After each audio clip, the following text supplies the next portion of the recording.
Welcome to Spiritual Calisthenics. Christ is in our midst.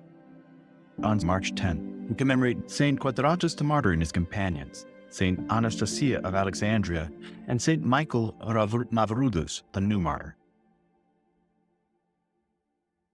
These martyrs contested for piety's sake in Corinth during the reign of Emperor Valerian. Your martyrs, O Lord, in their courageous contest for you received as the prize the crowns of incorruption and life from you, our immortal God.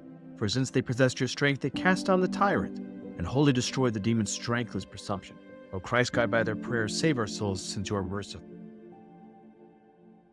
From the prophecy of Isaiah.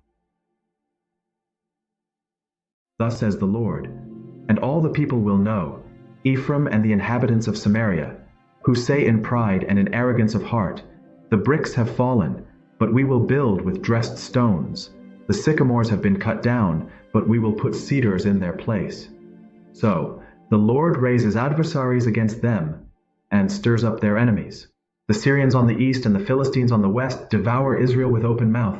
For all this his anger is not turned away, and his hand is stretched out still. The people did not turn to him who smote them, nor seek the Lord of hosts. So the Lord cut off from Israel head and tail, palm branch and reed in one day.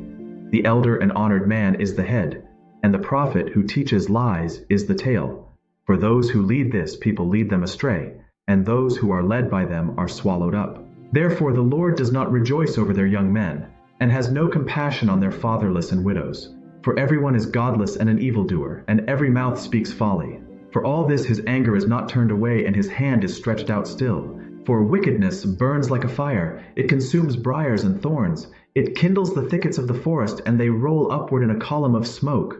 Through the wrath of the Lord of hosts the land is burned, and the people are like fuel for the fire. No man spares his brother. They snatch on the right, but are still hungry, and they devour on the left, but are not satisfied. Each devours his neighbor's flesh, Manasseh, Ephraim, and Ephraim, Manasseh, and together they are against Judah. For all this his anger is not turned away, and his hand is stretched out still.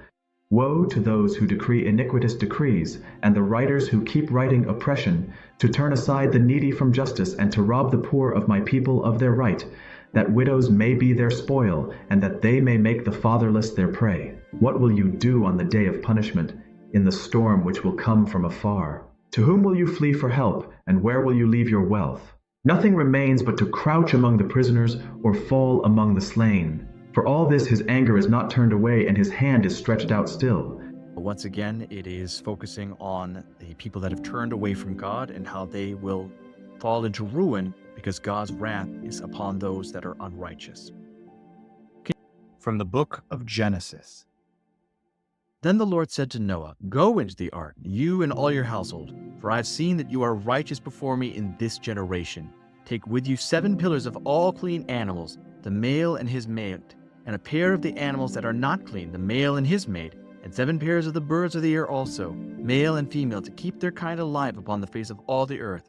For in 7 days I will send rain upon the earth for 40 days and 40 nights, and every living thing that I have made I will blot out from the face of the ground. And Noah did all that the Lord had commanded him.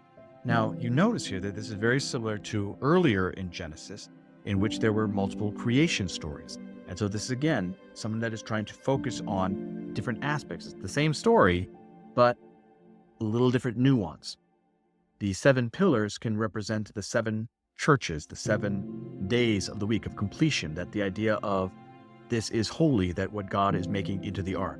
And this is important because what is the church? The church is the ark of salvation, that within the church we are saved. From the book of Proverbs. And now, my sons, listen to me. Happy are those who do keep my ways. Hear instruction and be wise, and do not neglect it. Happy is the man who listens to me, watching daily at my gates, waiting beside my doors. For he who finds me finds life and obtains favor from the Lord. But he who misses me injures himself. All who hate me love death. Wisdom has built her house. She has set up her 7 pillars. Once again, we see the 7 pillars. She has slaughtered her beast. He has mixed her wine. She has also set her table. She has sent out her maids to call from the highest place in the town. Whoever is simple, let him turn in here. To him who is without sense, she says, Come, eat of my bread and drink of the wine I have mixed. Leave simpleness and live. and walk in the way of insight. He who corrects a scoffer gets himself abuse, and he who reproves a wicked man incurs injury. Do not reprove a scoffer, or he will hate you. Reprove a wise man, and he will love you. Give us instruction to a wise man, and he will be still wiser. Teach a righteous man, and he will increase in learning. This is one of my favorite verses from Proverbs. I'll say it again. He who corrects a scoffer gets himself abuse, and he who reproves a wicked man incurs injuries. In other words, when we tell somebody that they're doing something wrong, they're not going to listen. They're just going to get angry. However, reprove a wise man, and he will love you, someone that is able to take constructive criticism. Give instruction to a wise man, and he will be wiser still. Teach a righteous man, and he will increase in learning.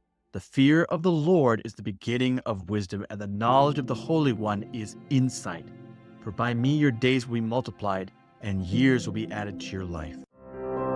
I hope that you've enjoyed today's spiritual calisthenics. Have a blessed and wonderful day.